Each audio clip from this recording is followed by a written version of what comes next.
नमो खण्डमण्डलाकारं व्याप्तं येन चराचरं तत्पदं दर्शितं येन तस्मै श्रीगुरवे नमः। गुरुर्ब्रह्मा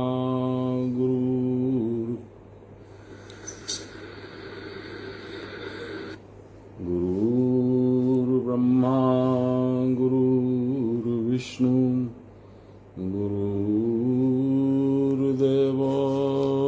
महेश्वर गुरुर्साक्षात् परब्रह्म तस्मै श्रीगुरवे नमः। ध्यानमूलं गुरोर्मूर्ति पूजामूलं गुरोर्पदं मन्त्रमूलं गुरोर्वाक्यं मोक्षमूलं गुरोर्कृपां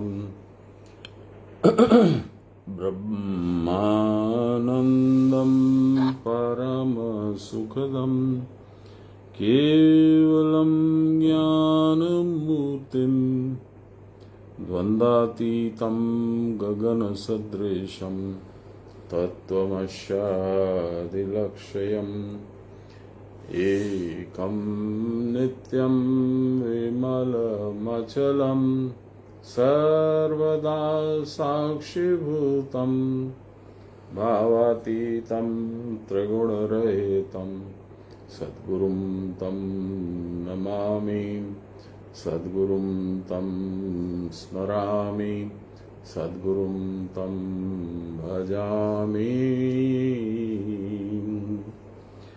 नमो श्री ब्रह्म विद्यायां योग शास्त्रे नमः। श्री गुरुचरण कमलेभ्यो नमः। श्री कृष्णाय नमः।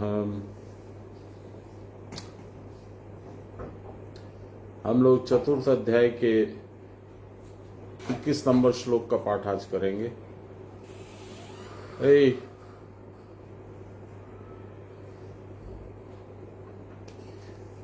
21 नंबर श्लोक में भगवान, बल्कि यूं कहें कि भगवान कर्म से उत्पन्न होने वाले ज्ञान की बात तो कह ही रहे हैं। अब उसमें थोड़ा सा दिशा परिवर्तन हमको दिख रहा है, क्योंकि वो कहते हैं कि तुमको कर्म करते हुए भी, शब्दों का प्रयोग हुआ है निराशी, जिसमें तुमको कोई उम्मीद नहीं है, कोई मोह नहीं है। निराशिर यत चित्त आत्मा, जिसका चित्त मेरे में लगा हुआ है, ऐसी आत्मा। त्यक्त सर्व परिग्रह, प्राप्तव्य सब चीज को छोड़ देने के बाद, शारीरम केवलम कर्म कुरुवाप्नोति किलविषम, यानी केवल मात्र शरीर के द्वारा संपाद्य अथवा जिसका प्रयोजन शरीर की स्थिति बना के रखना मात्र है, उस प्रकार के कर्म को करके किल विषम, पाप को प्राप्त नहीं होते। यानी एक नई चीज, एक्चुअली नई तो नहीं है, हम लोग तो बरसों बरस से पढ़ रहे हैं, तो नई हमारे लिए नहीं है, लेकिन नए अभ्यासी के लिए, नए पाठक के लिए ये इतना ही नया है कि कर्म करने के समय मनस्थिति क्या रहेगी, मानसिक स्थिति क्या रहेगी। वही बता रहे हैं कि वो हम लोग चर्चा, कर्म के चर्चा के दौरान भी कहें कि फलाकांक्षा रहित। अब फलाकांक्षा रहित कैसे होंगे, उसका विस्तार से अब भगवान निरूपण करेंगे। तो आज के श्लोक 21 नंबर में चलने के पहले मैं आप लोगों से कह रहा हूं कि ये जो गीता पाठ है, ये अपने आप में बड़ा दुर्लभ है, और इसमें मेरी कोई ईगो की प्रॉब्लम नहीं है, कोई घमंड की बात नहीं है, किसी तरह का मैं अपने ऊपर में इंपॉर्टेंस जताने की बात नहीं कह रहा हूं। पर मैं ये कह रहा हूं कि गुरु महाराज की कृपा से ही आयोजन होता है।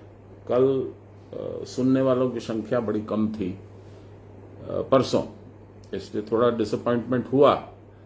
लेकिन मूल बात यह है कि एक मैं और एक मेरा गुरु, यदि 2 आदमी भी रहेंगे तो गीता पाठ तो होगा। जो मिस करेंगे वो अपने भाग्य का आकलन खुद करें।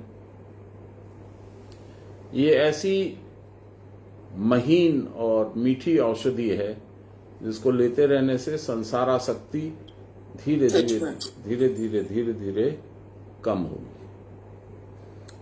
तो मैं आप लोगों से आज 21 नंबर श्लोक से आरंभ करता हूं। हम लोग अभी तक क्या कवर कर लिए उसको थोड़ा सा रिवाइज कर लेते हैं। 19 और 20 में क्या लिखा है, यही बात उन्होंने पहले भी कहा है। यस्य सर्वे समारंभा काम संकल्प वर्जिता ज्ञानाग्नि दग्ध कर्माणम तामहु पंडितम बुधा।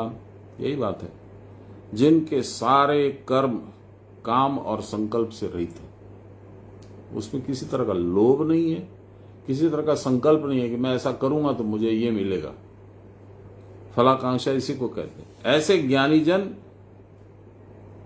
ज्ञान अग्नि के द्वारा दग्ध कर्मा है, उन्हें पंडित कहा जाता है। दग्ध कर्मा का मतलब वह कर्म जो बंधन में नहीं फंसाते, बांधते, बद्ध कर देते। और उसके बाद में उन्होंने फिर वही चीज कहा है, त्यक्त्वा कर्म फला संगम नित्य तृप्तो निराश्रय कर्मण्य भी प्रवृत्तोपि नैव किंचित करोति स। वह कर्म फल में आसक्ति त्याग कर नित्य परितुष्ट और निरवलंब होकर कर्म में प्रणाम देवेंट, कर्म में सर्वतोभावेन प्रवृत्त होकर भी कुछ भी नहीं करता। मैंने इस पर वो भगवान का जो वक्तव्य अर्जुन को जो उन्होंने कहा कि देख अर्जुन, तू जो बोल रहा मैं इनको कैसे मारूं, मैं कैसे इन पर हथियार उठाऊं।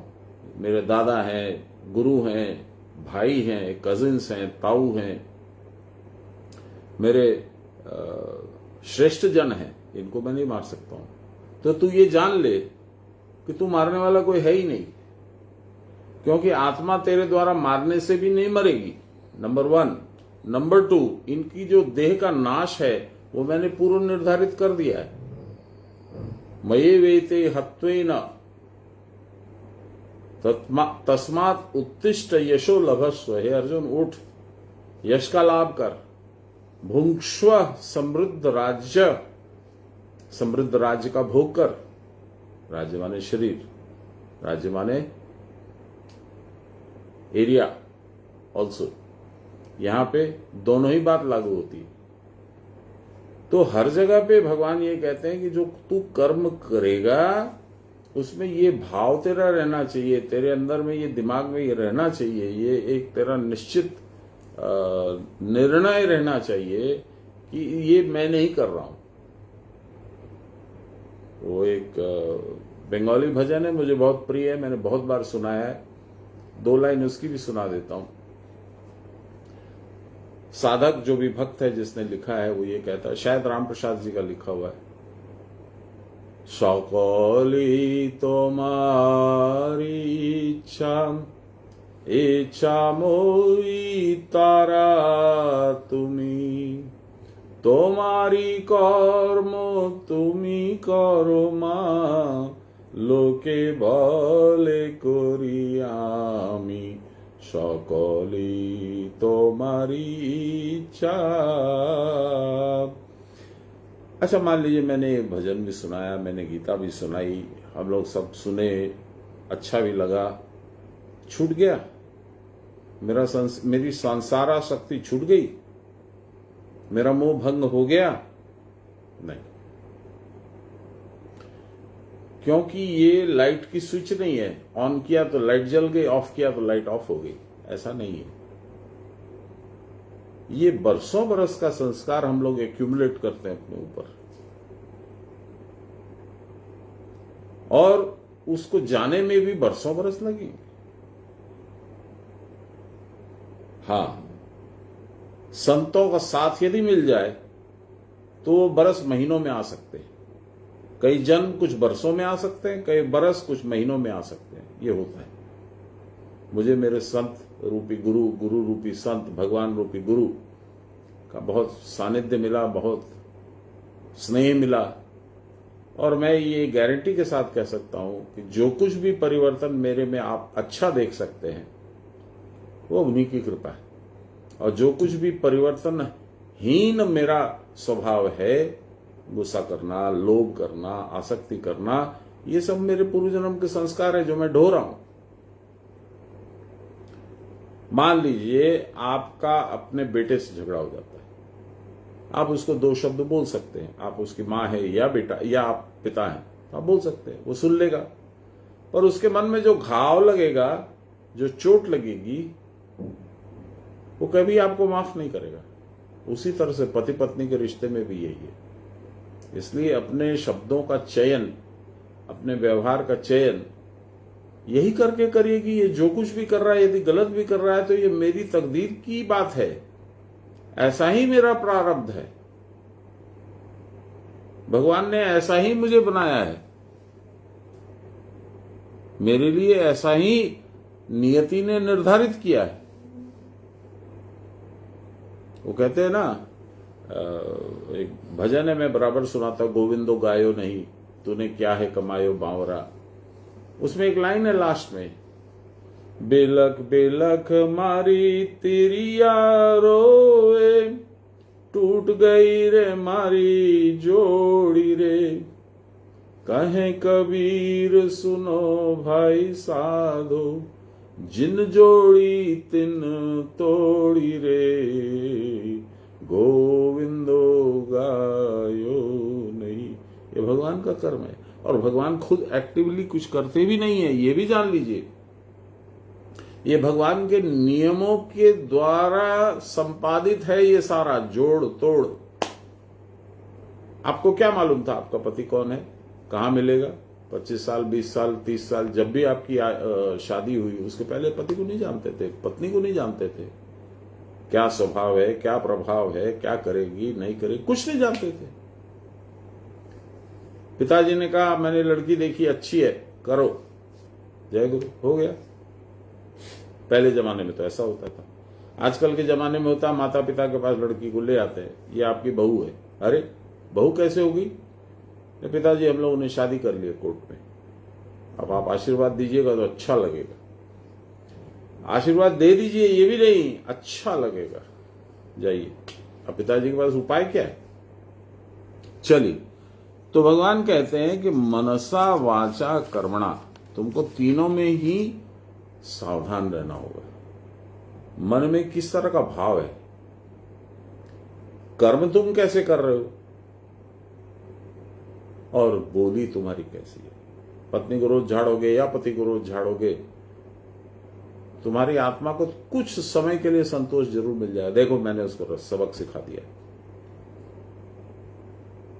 लेकिन कुछ सबक सीखेगा वो?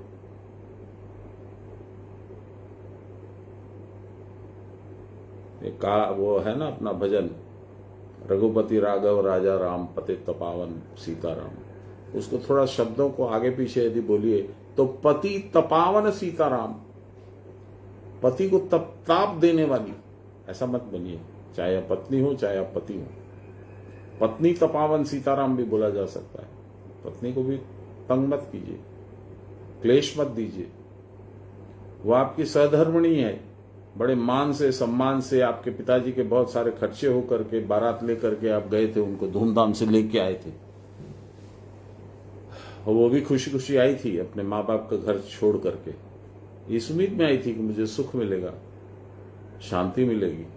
आप उसको दीजिए, वो उसकी हकदार है, आप का कर्तव्य है उसको देना। लेकिन यदि नहीं है, मान लो, तब क्या? तब रोज पति के सिर के ऊपर झाड़ू मारेगी, रोज पति को डंडा मारेगी? नहीं, उससे कुछ नहीं लाभ होगा। इन सब विचित्र अवस्थाओं में गुरु महाराज ही एकमात्र आधार है। एक बड़ा सुंदर है, शिव प्रसाद सिंह, शिव सिंह बोल करके एक सरदार जी हैं, अमेरिका में रहते हैं। बड़ा सुंदर भजन है उनका, भी याद आ गया, वो बोलते बोलते याद आ गया, आधार शब्द पे याद आ गया। संग सखा सब तज गए, सब छोड़ छोड़ के चले गए। को न निभियो साथ, कोई साथ नहीं गुजारा, हमारे साथ नहीं रहा। मेरे कम से कम भी 10 दोस्त चले गए, कुछ स्कूल के, कुछ कॉलेज के, कुछ सोसाइटी के। संग सखा सब तज गए, को न निभियो साथ। कहो नानक इस जगत में, टेक एक रघुनाथ। एक वहीं पे आधार है, उसी पे आप टेक सकते हैं, उसी के ऊपर में आप विश्वास कर सकते हैं, आप वजन अपना डाल सकते हैं। फिर से सुनिए। संग सखा सब तज गए, को न निभियो साथ। कहो नानक एहु जगत में, टेक एक रघुनाथ। टेक एक रघुनाथ, टेक एक रघुनाथ। बस और ज्यादा लंबा नहीं गाऊंगा मैं। मतलब क्या, आप जिसको अपनी पत्नी समझते हैं या जिसको अपना पति समझते हैं, उसका भी समय धरती के ऊपर फिक्स्ड है, परमानेंट कोई नहीं है। ना आप ना वह, कौन पहले जाएगा ये भी आपको मालूम नहीं है। मित्र है, हाफ पैंट पहनते थे हम लोग स्कूल में, चले गए। 5-5, 6-6 मेरे मित्र जो हैं स्कूल के गए। हम लोग सेलिब्रेट करते हैं, 70 पार हो गया, आपका 75 पार हो गया, बड़ी खुशी होती है, पार्टी आती है, हल्ला होता है, हल्ला होता है। यमराज भी तो साथ साथ आ रहा है मित्र मंडली के पीछे पीछे, वो नहीं दिखता आपको। भगवान को पकड़िए, गुरु को पकड़िए, वही भगवान पकड़ा देंगे, क्योंकि वह स्वयं भगवान के उत्कृष्ट अंश हैं। मेरे को जब ये बातें मेरे ससुर जी, सास जी बोलती थी तो मेरे को लगता राम सुखदास जी कहते थे बर्थडे आने का मतलब 1 साल कम हो गया जी। तो आज का श्लोक जो है वो ये कह रहा है, निराशीर्यत चित्तात्मा त्यक्त सर्व परिग्रह, शारीरम केवलम कर्म कुर्वन्नोप्नोत किल विषम। अंतःकरण और शरीर को संयत करिए, सब प्रकार के भोगों का त्याग करिए, केवल मात्र शरीर के द्वारा संपाद्य अथवा जिसका प्रयोजन शरीर की स्थिति को बनाए रखने के लिए है, इस प्रकार के कर्म करके पाप को प्राप्त नहीं होगे। इसकी झलक हमारे मंदार में शिव जी का जो मंदिर है उसके बाहर सान्याल मास्टर ने लिख रखा है। क्या लिखा है? न विरतो दुश्चरित, न शांतो, न समाहित, न प्रशांत मनसो वापी, प्रज्ञा नैनम नमुवाप्नुयात्। क्या बोले सुनिए, मैं कई बार सुना चुका हूं।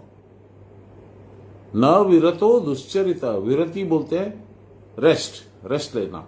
अपने दुष्चरित्र से जिसकी विरति नहीं हुई, छोड़ा ही नहीं है उसने, अपने दुष्चरित्र का दुष्कर्म ही करता रहता है, यानी शॉर्ट में दुर्योधन है।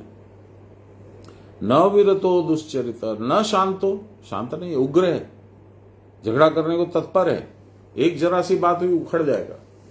न शांतो, न समाहिता, समाहिता मतलब अपने शरीर की सीमा में रहो भैया, उबलो मत, पजामे से बाहर मत हो, धोती से बाहर मत हो, हम लोग शुद्ध हिंदी में जो बोलते हैं, stay with in your limits English में बोलते हैं।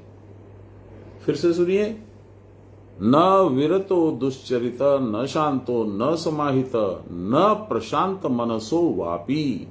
उसका जो मन है वह भी प्रशांत नहीं है, उछाल है उसमें, तरंग है, कुछ बोलता है, कभी कुछ करता है, कभी कुछ करता है। न प्रशांत मनसो वापी। भगवान शिव बोलते हैं, प्रज्ञा नैनम, कुटस्थ का दर्शन या कुटस्थ के द्वारा दर्शन, करने वाले नयन, उसको मैं नहीं दे सकता हूं ऐसे व्यक्ति को। यहां पे भगवान यही बोलते हैं कि तुम साधन करोगे, बहुत अच्छी बात है, लेकिन तुम्हारी मानसिक परिस्थिति कैसी रहेगी, तुम अपने आप को मानसिक रूप से कैसे ढालोगे, कैसी सोच, कैसा आचार, कैसा व्यवहार, यह भी आवश्यक है। आगे बढ़ते हैं। लाहिरी महाशय बोलते हैं, आशा रहित होकर, आत्मा को कुटस्थ में रखकर, अन्य वस्तु में न जाकर शरीर से केवल क्रिया करते रहने पर कोई पाप नहीं लगता।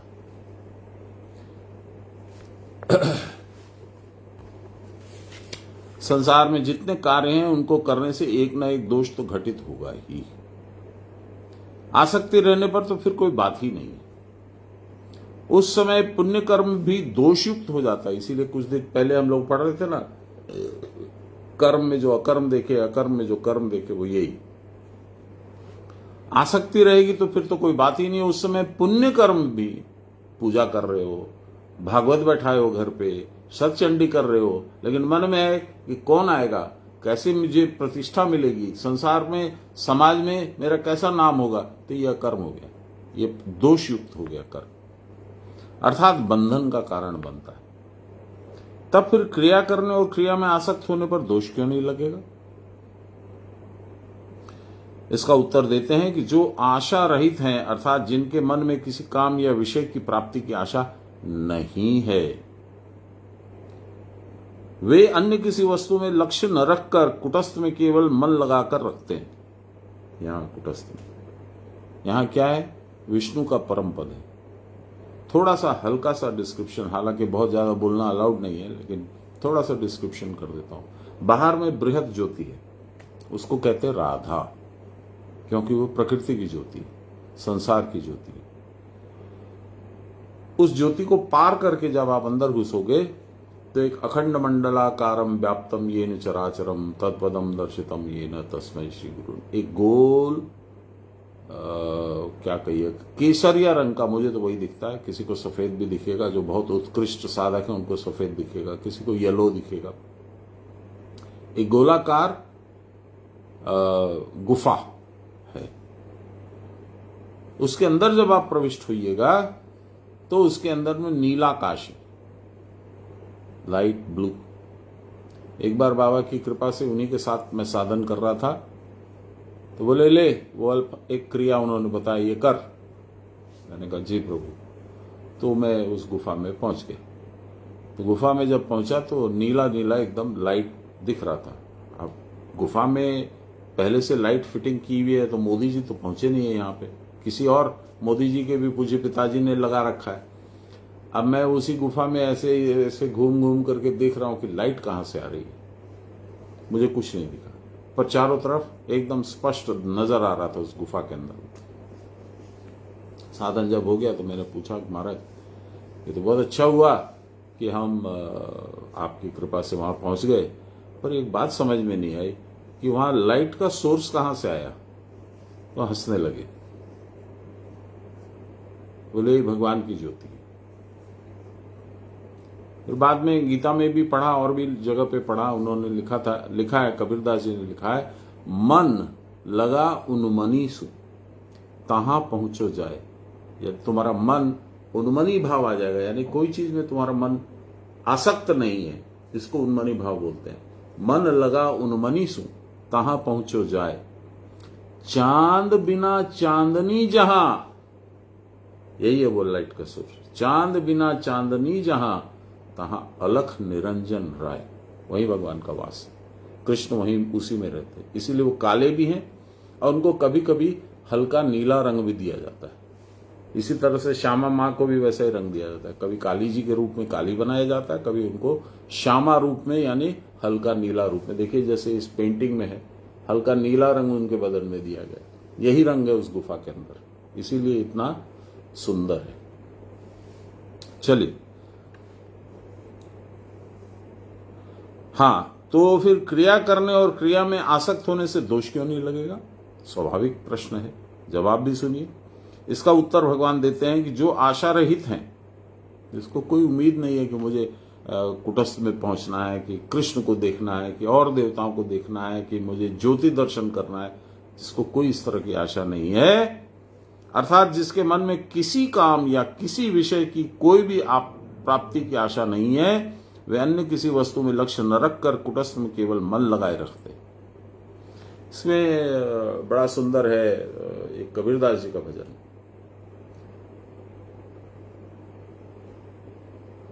मुझे अब ट्यून तो याद नहीं है, शब्द कुछ कुछ याद है, आपको सुनाता हूं। हंस बगुला तो एक रूप है, हंस बगुला तो एक रूप है, दोनों सफेद है। गलत लोगों से नीची संगत मत कीजिए रे मन तू, नीची यानी शरीर की, यहां तक शरीर है। नीची संगत मत कीजिए रे मन तू, घरे ही बैठो रेजर मन तू, घर में बैठा रहे, कुटस्थ में बैठा रहे। हंस बगला तो एक रूप है, रूप देखी मत रीझे रे मन तू, सफेद रंग देख के धोखा मत खा जाना, उसमें फंस मत जाना। ओसर खेत बीज मत बोए, ये ओसर खेत है, फील्ड माने क्षेत्र माने शरीर, ये ओसर है। और बेटा हो गया, बेटी हो गई, वंश बढ़ गया, वो बढ़ गया, वो बढ़, तुम तो चले जाओगे भैया, तुम्हारा वंश बढ़ गया नहीं बढ़ गया उससे कोई तुमको फर्क नहीं पड़ता है। तो वंश बढ़े ना बढ़े डजंट मैटर।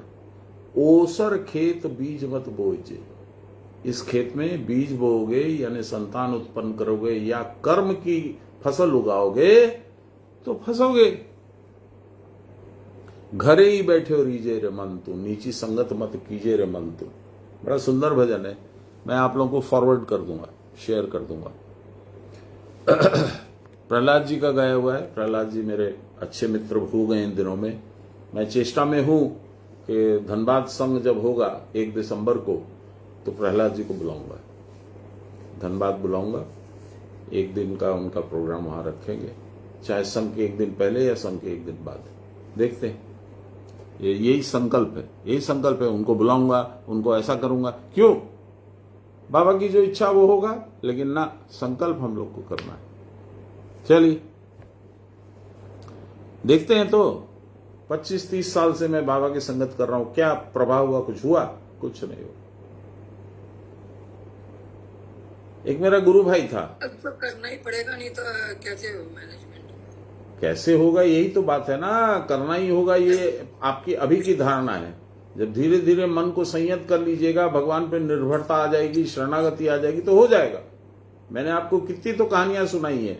वो ये अपने इसकी कांता देवी की, जो सान्याल महाशय की शिष्या है, उसकी कहानी आपको सुनाई कि वो उसने सोचा कि नहीं मंदिर का प्रसाद मिलेगा तभी मैं खाऊंगी, नहीं तो नहीं खाऊंगी। आ गया मंदिर का प्रसाद। मैंने आपको प्रमिला और चूड़ीवाल की कहानी सुनाई। हम लोग देवघर में थे, 2 घंटा का रास्ता था, तो उसने बोला भैया नहीं खाने मिलेगा तो मुश्किल हो जाएगी, अभी तो ऑलरेडी 7, 7:15 हो गया है, तो फिर कैसे होगा? मिल गया वहां। हम लोग 14 आदमी थे, 14 के 14 आदमी को भरपेट खाना मिला, जबकि आश्रम बंद हो जाता है 8, 8:30, 8:45 तक। हम लोग पहुंचे 9:30, 9:45 के लगभग, वो मिल गया। तो कैसे होगा?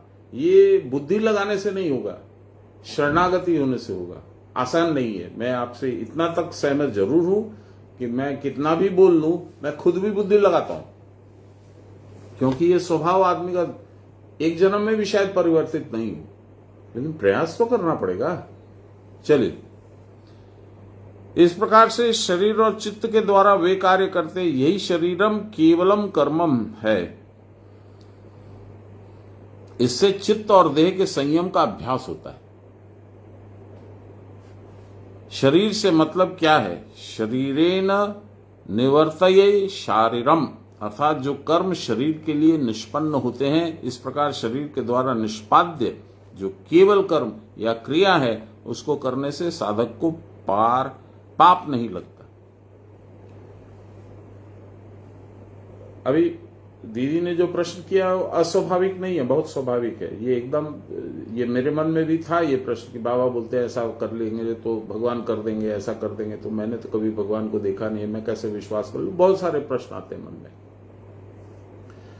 या आपने कभी कुटस्थ में जाकर के भगवान को देखा है? कभी सोचा था कि आप देख सकते हैं? होता है। मैं भगवान के सामने बैठ करके बोलता हूं कि मैंने देखा है, बहुतों ने देखा है। ये कैसे हुआ? ये भगवान की शक्ति है। आप उनको निवेदन कीजिएगा कि साहब मैं शरणागत हूं। बाबा तो बोलते थे तो सोजा ना की जीतेन की बाबा दरजा बंद करे कानते হবে, ভগবানকে ডেকে বলতে হবে ভগবান আমায় ভক্তি দাও, আমায় শরণাগতি দাও, আমায় বুদ্ধি দাও, আমায় हाथ धरे नाओ। तो मैं तो भगवान को नहीं बोल पाया क्योंकि रोने की आदत ही नहीं, रो ही नहीं पाया। हम लोग धनबाद वाले हैं, कड़ा चमड़ा कड़ा मन सब कमड़ा है, कड़ा है। लेकिन गुरु को जरूर निवेदन किया, मैंने कहा प्रभु मैं तो आपको नहीं पकड़ पाऊंगा, आप हाथ बढ़ा के पकड़ लीजिए। जैसे आपको मालूम है ये बहुत उदाहरण बहुत जगह मिलता है, बंदर का बच्चा अपनी मां को पकड़े रहता है, बिल्ली या सिंह या टाइगर अपने बच्चे को अपने मुंह से पकड़ के एक जगह से दूसरे जगह ले जाती है। तो मैंने कहा मैं बंदर नहीं हूं, मैं शेर का बच्चा हूं, आपका बच्चा हूं। आप मेरे को गर्दन से पकड़ के जहां ले जाओगे वो करना। तो मेरी पकड़ छूट सकती है, आप पकड़ेंगे तो छूटेगा नहीं। ये पहले तो मन में विचार करना होगा, धीरे धीरे उसको आदत बनाना होगा, वो विचार ही आदत बनेगा। आप जानते हैं आप में कितना पावर है? नहीं जानते। आप जानते हैं आपकी क्षमता क्या है? नहीं जानते। इस क्षमता को विकसित करना होगा साधन के द्वारा। तो आप जो चाहेंगे वो होगा। मैं अपना एग्जाम्पल 2-3 आपको देता हूं। बहुत पहले की शुरू जब साधना किया था, 1 साल 1.5 साल 2 साल के अंदर में होता था। जैसे मैंने सुबह में ऑफिस के लिए मैं निकला तो मन में हुआ कि अरे यार आज ये नाश्ता मिला, देखते हैं शाम को आएंगे तो इस तरह की पकौड़ी मिले तो अच्छा लगेगा। शाम को ठीक वही पकौड़ी हमको रेडी मिलती थी। ये कैसे बनाए भाई? पता नहीं, मन में हुआ कि बाबू को ये अच्छा लगता है, ये बना देते। दूसरे दिन मन में हुआ हमारे यहाँ एक लाल अमरूद का पेड़ है जो वहां पे इलाहाबाद में होता है, उसका बहुत दिनों से फल नहीं मिला था।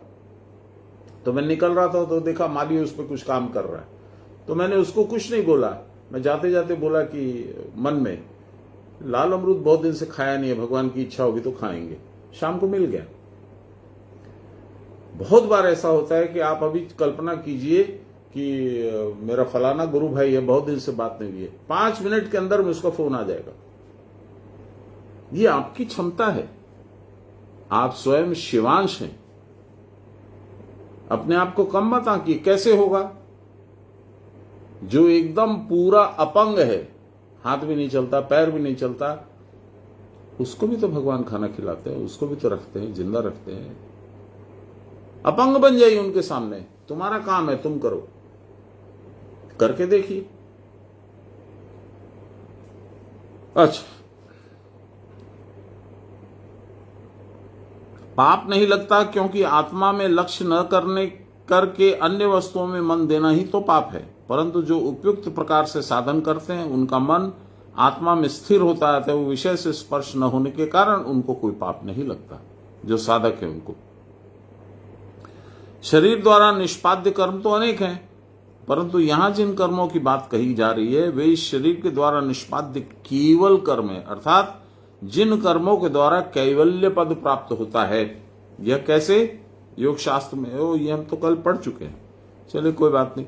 रेचकम पूरकम त्यक्त्वा सुखम यद्धाद्युधारणम प्राणायामो अयमित्युक्त स केवल इति स्मृतः। प्राणायाम आदि साधन करते करते बिना आयास के ही रेचक पूरक अर्थात श्वास और प्रश्वास स्थिर हो जाते हैं। इसको कुंभक स्थिति बोलते हैं, सांस रुक जाना। यही केवल प्राणायाम है। इसके द्वारा प्राणवायु को सिर में धारण करने पर ही कैवल्य पद प्राप्त होता है। দাদা আজ আমাদের বাবা যে গানটা করতো আপনার গলায় আমি শুনতে চাই, শিবম শিবম। তো আমার মনে নেই। বাবা খুব সুন্দর করতেন, বাবার সঙ্গে তো কোনো কম্প্যারিজনই ছিল না। বাবা খুবই সুন্দর করতেন। না, আপনার গলা শুনলেই মনে হয় আমি বাবার গলাই শুনছি। এরকম আমায় লজ্জা দেবেন না। আমি না ওরা না, আমি ওনার আমি ওই চরণের জন্য ধুলো বলবো। নেই। আমি কি বলছেন আপনি দিদি? শুনুন, আমি যতদূর মনে করছি, আমাকে 2 মিনিট দিন, মাথায় আসবে আমি শোনাবো। আচ্ছা, 2 মিনিট।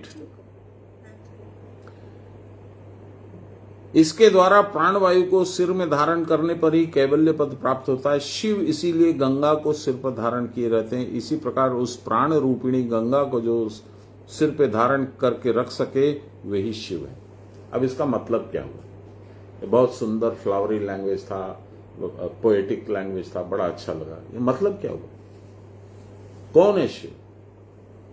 कौन है गंगा? देखिए, प्राण प्रवाह के 3 चैनल हैं। ईड़ा यानी गंगा, पिंगला यानी यमुना, और सुषुम्ना यानी सरस्वती। नॉर्मली हम लोगों का जो प्राण है वो ईड़ा से ही चलता है, सुषुम्ना में हर वक्त नहीं रहता। सिद्ध लोगों की बात और है, गुरु महाराज लोगों की बात और है, ठीक है। तो रेचक पूरक करके जब कुंभक की स्थिति आती है तब वो प्राण स्तब्ध हो जाता है, सांस आना जाना लेना बंद हो जाता है। उस समय वो कहां रहता है प्राण? इसीलिए गंगा यानी प्राण यानी ईड़ा का श्वास प्रश्वास का जो क्रम है उसको रोक के यहां रखना। इसका एक एग्जाम्पल देता हूं मैं। बाबा ने शरीर त्याग किया था सुबह में 9 से 10 के बीच में, 2 जून 2000 का वाकया है। मैं कटिहार गया हुआ था, वहां से भागलपुर आया, वहां से मंदार आया, फिर वहां से आया तो रात को 3 बज गए थे। तो मेरा लड़का शताब्दी पकड़ करके आया था। रात को 9 बजे वो बाबा के पास बैठा था, तो नाक से, दोनों नासिका से सांस थोड़ा थोड़ा निकल रहा था, वायु निकल रही। तो वो घबरा गया, बोला आप लोग बोल रहे हैं कि ये चले गए, ये तो हैं, इनके तो हवा निकल रही है, सांस निकल रही है। प्राण छोड़ा कब? सुबह 9। ये घटना कब हुई? रात को 9। शताब्दी आती ही है 9:10 पे, तो आप समझो 9:30 पौने 10 की बात होगी, ठीक है। ये क्या था? बाद में हम लोगों ने अच्छे जो दूसरे गुरुजन हैं उन लोगों से पूछा था कि ये क्या था, और 8वें अध्याय के 14वें श्लोक में बाबा ने खुद ने भी हम लोगों को 4 जून को ही बता दिया था कि मैंने ऐसे प्राण त्याग किया। तो प्राण को ले जाकर के मस्तक में धारण करने के समय और कुंभक होने के बाद जब प्राण का त्याग हो जाता है तब जो है मसल्स जैसे जैसे ढीली पड़ती हैं, वो शरीर के अंदर जो वायु स्टोर्ड है वो आस्ते आस्ते आस्ते आस्ते निकलती है। यही बाबा के साथ हो रहा था। यही है शिव इसीलिए गंगा को सिर पर धारण किए रहते हैं। इसी प्रकार इस प्राण रूपिणी गंगा को सिर पर धारण करके रख सके वही शिव। आप भी कर सकते, मैं भी कर सकता हूं। बाबा बोले थे यह बाह्यिक, आगे कहो, और ब्रह्मा विष्णु महेश्वर स्थिति हवे जितेन, थूथुर मतन फेले दिए आरो एगिए जेते हवे।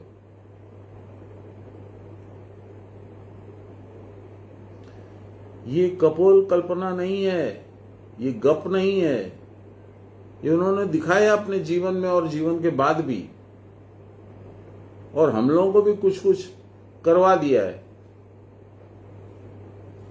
चलिए अगला श्लोक 22वां। यदृच्छालाभ संतुष्टो द्वंद्वातीतो विमत्सरः समसिद्धावसिद्धौ च कृत्वापि न निबध्यते। स्वतः उपस्थित वस्तु की प्राप्ति में जो संतुष्ट है, दूसरे शब्दों में जो प्राप्त है वही पर्याप्त है। यानी और की रट जो नहीं लगाता है। दो रट लगाता है मनुष्य। एक तो रट लगाता है मैं बकरे के जैसे। इसीलिए सती के पिता को जब गला काट दिया गया तो बकरे का सिर लगा दिया गया था। वो मैं ही रहता है। मैं इतना बड़ा हूं, मैं महान हूं, मैं राजा हूं। तो एक तो रट लगाता है मनुष्य मैं, और दूसरा रट लगाता है और रसगुल्ला आया बड़ा अच्छा है, और दो। दो ठो खाया, दो ठो और खा लिया, और दो। अंत नहीं है, इच्छा का अंत नहीं है। तो यही और यहां पे कहते हैं स्वतः उपस्थित, मैंने मांगा भी नहीं, किसी ने दे दिया। ऐसी जो वस्तु है मुझे जितनी मिली, जिस मात्रा में मिली, उसी में मैं संतुष्ट हूं। पहली बात, जैसे द्वंद्वातीत, द्वंद्वातीत का आप लोग को बढ़िया जानते हैं। द्वंद्व माने कॉन्फ्लिक्ट। द्वंद्वातीत जो द्वंद्व के परे जा चुका है। शीत में, उष्ण में, खारे में, मीठे में, अच्छे में, बुरे में, जिसको कोई फर्क नहीं पड़ता है। शीत, उष्ण, सुख, दुख आदि द्वंद्वों को सह जाने वाले। मुझे याद है हम लोग मंदार में थे, हमारा एक गुरु भाई था, नाम लेने में कोई हर्ष नहीं है। हम लोग उसको छोटो लाहिरी बोलते थे। देखिए नाम निकल गया दिमाग से, नाम लेना शायद बाबा नहीं चाहते कि मैं लूं, जो भी हो। तो वो थोड़ा सा डिक्टेटिंग टाइप का आदमी था, थोड़ा अपना परिवार से दुखी था। उसकी पत्नी बहुत दिनों से बिस्तर पे थी, हर तरह का फ्रस्ट्रेशन उसको था। तो वो लोगों से थोड़ा सा रफ बिहेव करता था। पूर्णेंदुदा मंदार में उसने कुछ कटु शब्द, कुछ अपशब्द बाबा को बोले। मंजू और मैं, हम लोग दोनों ही वहां थे। हम लोग को बिल्कुल पसंद नहीं आया। हम लोग तुरंत उसका जवाब देने के लिए मुड़े। बाबा ने हाथ पकड़ लिया। हम लोग बाबा के मुंह की तरफ देखे तो उन्होंने ऐसे हल्का सा मुंह हिला, नहीं। हम लोग सहम गए, चुप हो गए। उसको जो बोलना था बोल के जब उसने देखा कि कोई रिएक्शन नहीं आ रहा तो वो चल दिया। एक आंसू इधर से, एक आंसू इधर से मैंने देखा बाबा के आंख से निकला।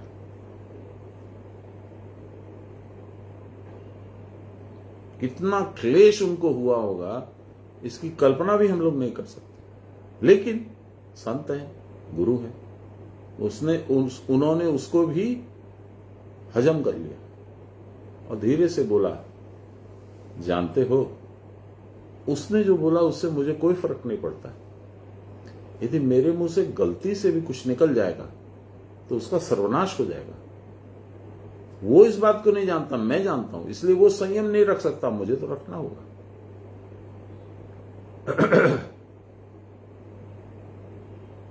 क्योंकि ये भूलिएगा मत, गुरुओं के लिए तो प्रतिष्ठित है ही, भगवान के लिए भी यही है। तस्य संकल्प मात्रेण सृष्टि भवेत्। यदि उन्होंने संकल्प कर लिया कि ऐसा हो, उसी क्षण होगा, टाइम भी नहीं लगे। और मैं इंजीनियरिंग पास, साइंस बैकग्राउंड वाला, फैक्ट्री चलाने वाला, ऑफिस चलाने वाला आदमी, मॉडर्न आदमी, कंप्यूटर भी जानता हूं, कंप्यूटर लैंग्वेजेस में मैं लिखता हूं, सॉफ्टवेयर भी लिख सकता हूं। इस बात को पूरे होशो हवास में आपको बता दूं। यदि गुरु ने गलती से अच्छा या बुरा कुछ कह दिया, वो घटित होगा, इसमें डाउट मत रखिए।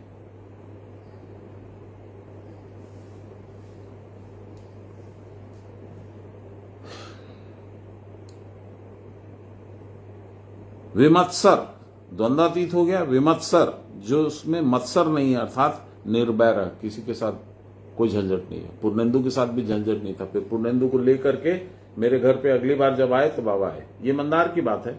फिर कलकत्ते आ गए, कलकत्ते ही रहते थे पूर्णेंदु भी। फिर उनको लेके मेरे घर पे आए, बहुत उनका हम लोगों से अवगत करवाए। फिर वो बड़ा द्रवित हुआ, ग्लानि हुई, बोला तो कुछ नहीं, पर उसके हाव भाव एकदम बदल गए।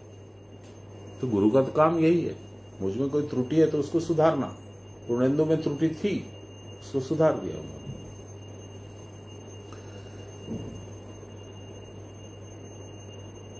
सिद्धो सिद्धि में, असिद्धो असिद्धि में, समभावापन मिला, वेरी गुड, सिद्धि हो गई, वंडरफुल, नहीं हुई कोई बात नहीं, मालिक जाने, मालिक न रखे हक, बाबा बराबर बोलते थे, हम लोग उसी में संतुष्ट हैं। कृत्वापि कर्म करके भी न निबध्यते, बंधन को प्राप्त नहीं होता। ऐसा कौन सा कर्म है जो आपको बांधेगा नहीं? अपने कर्म की गति मैं क्या जानू रे, कहें कबीर नर तब ही जागे, यम का दंड मुंड में लागे। ये मैंने अपने भाई को भी सुनाया था, वो बोला हाँ हाँ ठीक है, बहुत लेक्चर हो गया, चलो वो गेट है निकलो। जो नहीं सुनेगा वो नहीं सुनेगा, हिज लॉस।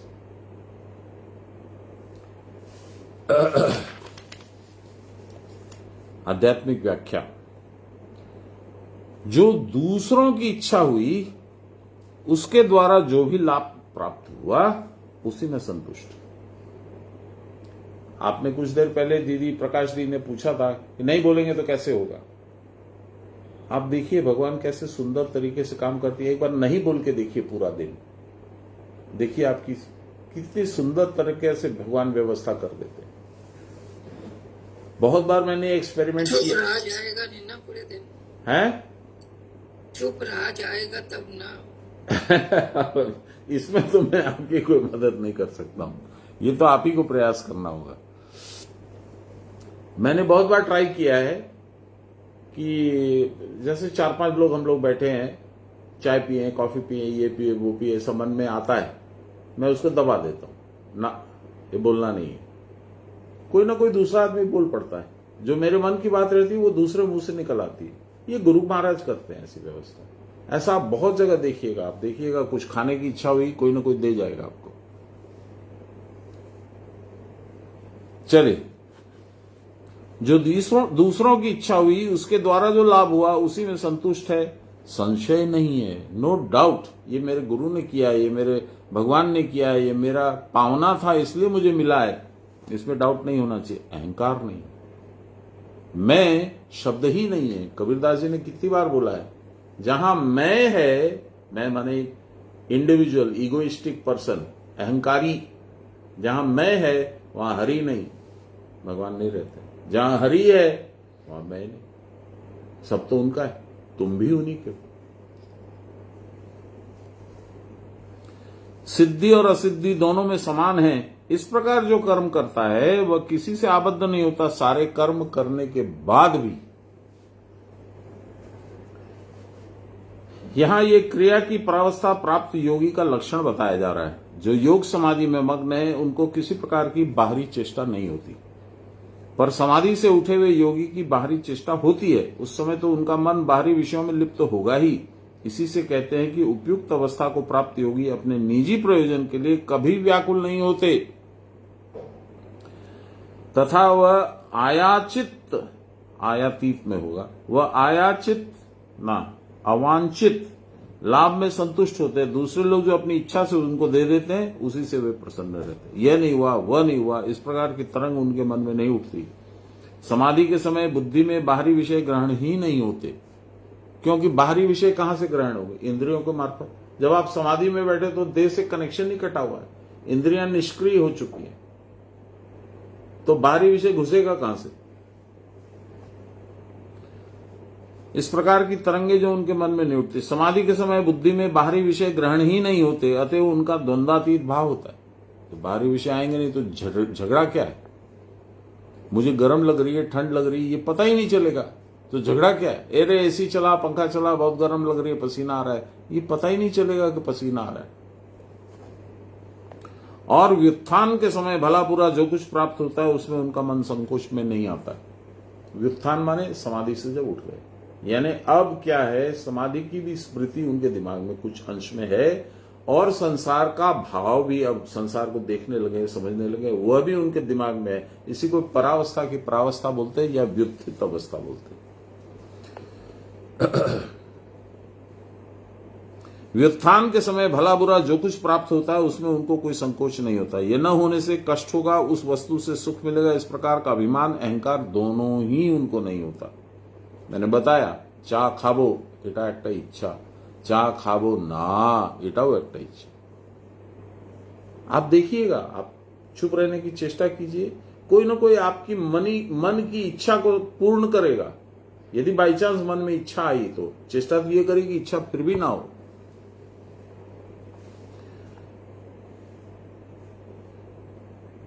इस प्रकार का अभिमान और अहंकार भी उनको नहीं होता और शीत उष्ण आदि द्वंद्व उनको व्याकुल नहीं कर सकते, क्योंकि वह जानते हैं कि ये सब मिथ्या है, अतः वह सब कुछ सहन कर लेते हैं।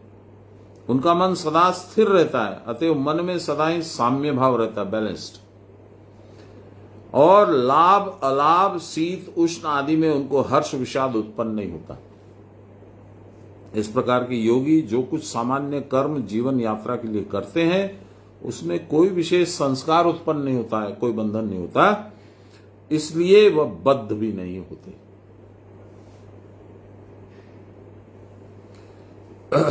23 नंबर श्लोक। गत संगस्य मुक्तस्य ज्ञानाव्यस्थित चेतस यज्ञायाचरत कर्म समग्रम प्रविलीयते।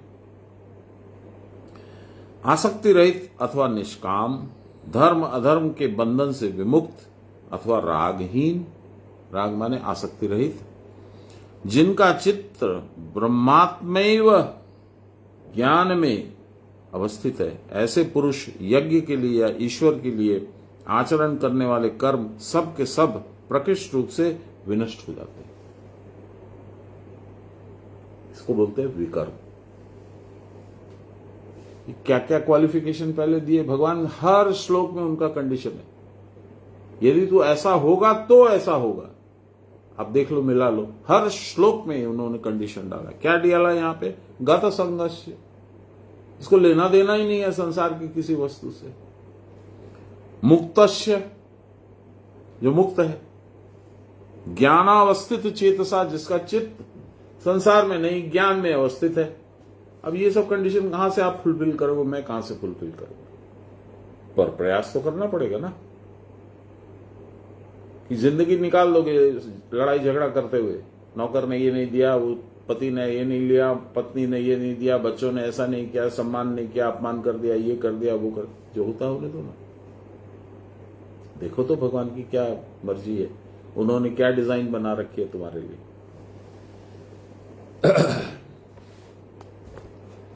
इच्छा रहित होकर आत्मा में रहकर सारे कर्मों में ब्रह्म को देखता है। एक जगह श्लोक मैंने शायद 3 अध्याय में कर्म योग में लिखा है, यो माम पश्यति सर्वत्र सर्वंच मयि पश्यति सच में न विनश्यति। वह मुझे नष्ट नहीं करता, न मैं उसको नष्ट करता हूं। क्या? यो माम पश्यति सर्वत्र, हर जगह मुझे ही देखता है। हरिण में, बाघ में, घोड़े में, गाय में, मनुष्य में, दोस्त में, पिता में, माता में, बंधु में, उसकी पत्नी में, अपनी पत्नी में, सब जगह भगवान को देखता है। भगवान का रूप है आत्मा, वो सब में है, पर हम लोगों में वो दृष्टि नहीं है। उस दृष्टि को जगाना पड़ेगा। मंजू की एक फ्रेंड है, वो आई सर्जन है, रजनी नाम है उनका। उनको बोलेंगे ऐसा कोई चश्मा आप इजाद कीजिए जिसको लगाते ही हम लोग को संसार दिखना बंद हो जाए और भगवान दिखे। देखिए, चेष्टा करेंगे। योगी के कर्म किस प्रकार साधनाभ्यास के द्वारा अकर्मता को प्राप्त होते। सुंदर है। आत्मस्थित, आत्मा में स्थित योगी की काम अभिलाषा से रहित होते हैं, इसलिए उनको सारे कर्मों में ब्रह्म का ही बोध होता है। उनकी चित्त वृत्ति आत्म स्वरूप में विलीन रहती है, अतएव वह ज्ञान स्वरूप में अवस्थान करते हैं तथा उनको कर्म और कर्म फल बांध नहीं सकते, आबद्ध नहीं करते। यज्ञ शब्द का अर्थ है विष्णु। विष धातु प्रवेशनार्थ प्रयुक्त होती है। जो सर्वत्र या सब वस्तुओं में प्रविष्ट है वही आत्मा है। ये मैंने किसी शास्त्र में नहीं पढ़ा, पर मेरी अपनी थियोरी है।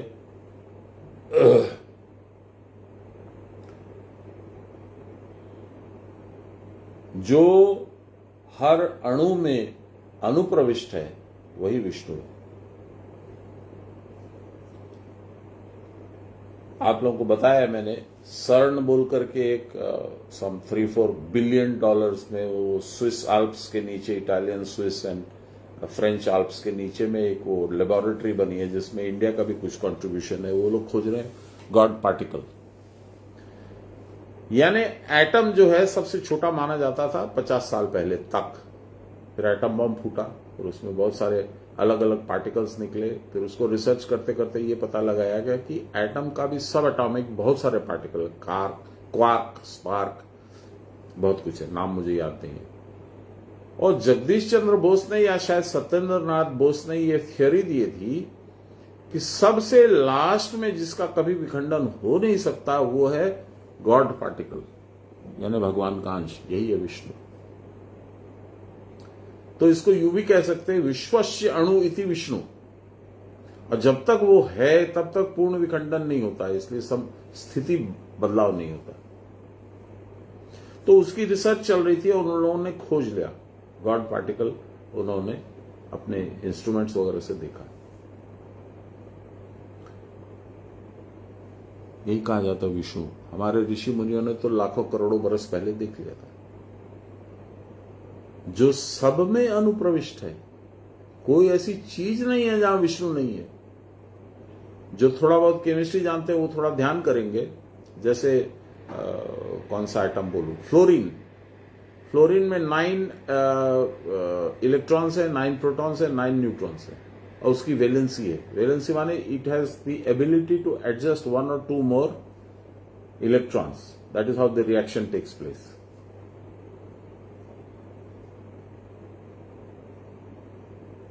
तो उसका विखंडन यदि होगा, रिएक्शन से होता है या तो किसी चीज से जुड़ जाएगा, तो उसमें गॉड पार्टिकल प्रत्येक उसके अणु में है, और जो नई चीज के साथ कंबाइन हुआ उसमें भी है, इसलिए स्थिति बनी हुई है। एनीवे, साइंस की क्लास नहीं है, गीता की क्लास है। मोटा मोटी इतना ही समझिए कि विष्णु यानी भगवान हर छोटी से छोटी, बड़ी से बड़ी सब चीजों में अनुप्रविष्ट है। यही यहां कहा है। सुनिए, उनको कर्म और कर्मफल आबद्ध नहीं कर सकते। यज्ञ शब्द का अर्थ है विष्णु। विश्वस्य अणु इति विष्णु। विष धातु प्रवेशनार्थ युक्त होती है। विष माने प्रवेश करना। जो सर्वत्र या सब वस्तुओं में प्रविष्ट है वही तो आत्मा है। उनके प्रीत्यर्थ तो जो कुछ भी किया जाता है वह है यज्ञ। विष्णु को, इसलिए उनको, श्री कृष्ण को भी यज्ञेश्वर कृष्ण बोला जाता है। आत्मा तो सदा ही आनंदमय है, फिर उनकी प्रसन्नता क्या है भाई? वह नित्य ही प्रसन्न भाव युक्त है, इसकी उपलब्धि कर सकना। वो प्रसन्न है कि नहीं है ये तुम अंदाज मत लगाओ, तुमको ये अनुभव हो कि वो प्रसन्न है, वही है उनका प्रसन्न होना। जैसे मैंने अभी कुछ देर पहले कहा था कि वो मुझे नष्ट नहीं कर सकता। भगवान को कौन नष्ट कर सकता है? लेकिन भगवान ने ऐसा कहा है, सन में प्रणश्यति, यानी उसकी स्मृति में, उसके अनुभव में, उसकी बुद्धि में यह महसूस हो कि वह मुझे देख रहा है। यही है नष्ट न करना। इस अवस्था को समझने के लिए ऐसा ही बनना पड़ेगा जिससे यह भाव आता है। ऐसे कर्म अर्थात क्रिया, साधन आदि के लिए मनुष्य किसी बंधन में नहीं पड़ता। और जो जगत के जीवों के कल्याण के लिए, दूसरों को स्वधाम में लगाने के लिए इस क्रिया का प्रचार करते हैं, उस योगारूढ़ पुरुष के कर्म भी अकर्मता को प्राप्त हो जाते हैं। पूरा 6:30 बजा है। ये अगला श्लोक बहुत सुंदर है। मैं हर गीता पाठ के बाद इसको पढ़ता हूं, क्योंकि मनोरमा दी ने मुझे भागलपुर में तिवारी बाबा के घर में बताया था कि जब गीता पाठ खत्म हो जाए तो इस श्लोक को पढ़ना चाहिए। ब्रह्मार्पणम ब्रह्म हविर्ब्रह्माग्नो ब्रह्मणाहुतम ब्रह्मैव तेन गंतव्यम ब्रह्म कर्म समाधिनाम। नमो श्री ब्रह्म विद्याम योग शास्त्रे नमः। श्री गुरुचरण कमलेभ्यो नमः। श्री कृष्णाय नमः। तो ये श्लोक हम लोग कल पढ़ेंगे। श्री कृष्ण गोविंद हरे मुरारे, हे राम